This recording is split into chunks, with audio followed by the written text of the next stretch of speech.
ఏదైతే అనాది కాలంగా వెనుకబడి ఉన్నటువంటి బీసీ జాతికి నేడు 42% రిజర్వేషన్ల ఆశ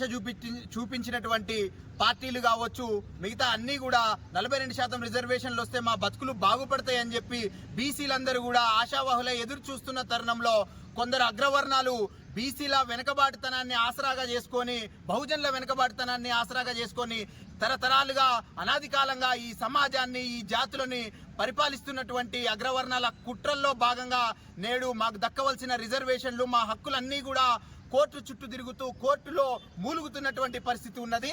బీసీల 42% రిజర్వేషన్ అంశంపై కోర్టులో కేసులు దాఖలు చేసి, పిటిషన్లు దాఖలు చేసి, కోర్టులో కేసులు వేసి బీసీలను ఇంకా ఇంకా అనగదొక్కాలని చూస్తున్నటువంటి అగ్రవర్ణాలు ఎవరైతే దుర్బుద్ధితో ఉన్నటువంటి కొందరు అగ్రవర్ణాలని మేమందరం కూడా హెచ్చరిస్తా ఉన్నాం. వాళ్ళందరినీ కూడా మేము